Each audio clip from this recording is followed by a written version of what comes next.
না এখানে আবার আল্লাহর রাস্তে মাপছে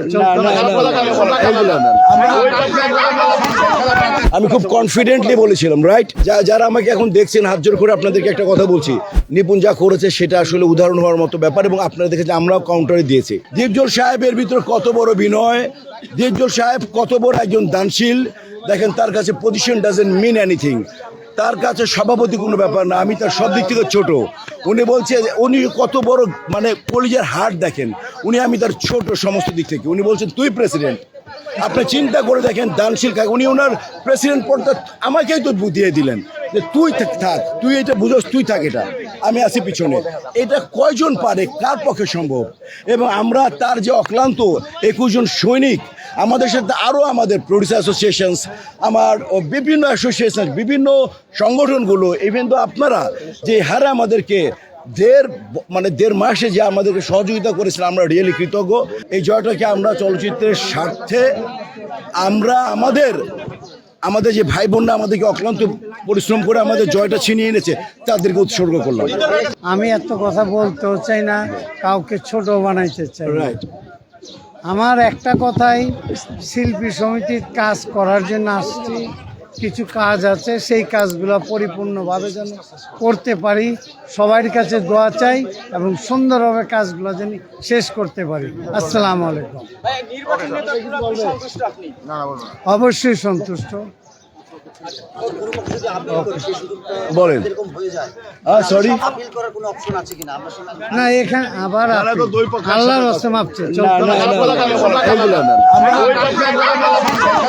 না বিষয়। আমি কিন্তু নতুনভাবে এর আগে, এবার তো আমার এসছে 19 জন, না 18 জন এসছে, না আমার এক্সিকিউটিভ বডি থেকে এসছে ইনশাল্লাহ 11 জনের 9 জন। আমি বলছিলাম কিন্তু কালকে আমি খুব কনফিডেন্টলি বলেছিলাম, রাইট? তো ইনশাল্লাহ কথা ঠিক। আমি বলছিলাম প্রিপারেশন 100% আছে, কিন্তু আমি জানি যে ইনশাল্লাহ আমার আশা করি তারপরে 1995 বলছি না আমি, তো ইনশাল্লাহ 1995 বই হলো, মানে 21 জনে 3 জন আসেনি, এর মধ্যে এসি 2 জন, মানে আমাদের শাহী, ফিরোজ শাহী আর সঞ্জু জন আসেনি, বাকি আমার 9 জনই এসছে। আর পোর্টফোলিও থেকে শুধুমাত্র ডন হ্যাভি কম্পিটিশন ছিল, ডন আসেনি পোর্টফোলিও থেকে। স্পোর্টস অ্যান্ড কালচারাল সেক্রেটারি হেরেছে। দেখেন, আমি হাত জোর করে একটা কথা, যারা আমাকে এখন দেখছেন, হাত জোর করে আপনাদেরকে একটা কথা বলছি, আপনারা আমাদের যারা অপোনেন্ট প্যানেল যারা হেরেছে, তারা কিন্তু অনেক বড় মনের পরিচয় দিয়েছে। আপনারা এটাকে অব্যাহত রাখবেন। আপনার এটাকে পলিটিক্যাল কোনো ভাই হিসাবে আপনাকে বলি, পলিটিক্যাল মলাট আমি দিতে চাইনি। কোনো খোরাকও নেবেন না, খোরাকও দিবেন না। নিপুণ যা করেছে সেটা আসলে উদাহরণ হওয়ার মতো ব্যাপার, এবং আপনারা দেখেছেন আমরাও কাউন্টারে দিয়েছি, আমি মিলিয়ে দিয়েছি যাতে মিলেমিশে থাকি। তো আপনার এটাকে, আমি আশা করি এটাকে আপনারা আরও ত্বরান্বিত করবেন, কারণ আমি বলি যে আমরা করেছি এবং নিপুণ যা করেছে, দুটো জিনিসই অসম্ভব সম্মানকর। কাজে হচ্ছে আপনারা ইনশাল্লাহ এরকম কোনো কিছু লিখবেন না, কোনো কিছু কথা বলবেন না, এইভাবে চলুক সুন্দর মতো। আমার প্রথম ইচ্ছা ছিল যে আমরা মিলেমিশে একটা শিল্পী সমিতি করব, এবং আমি আশা করি যে সবারই প্রয়োজন। ইনশাল্লাহ আমি তো বলেছি নিপুণকে নিয়ে কাজ করব। এর আগে যখন আমি হেরেছি, আপনি জানেন কাঞ্চন ভাইকে আমি ওত করে দিয়ে এসেছি, তাহলে আমি তার সাথে কাজ করেছি।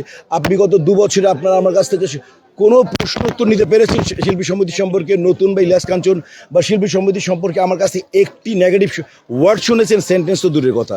ইনশাল্লাহ সবার আগে ইনশাল্লাহ এই যে সবার আগে মিলাদ মাহফিল দিয়ে আরম্ভ করবো, আল্লাহকে স্মরণ করে, সবার দোয়ার রুহ মাগফিরাত কামনা করে সবার আগে স্টার্ট।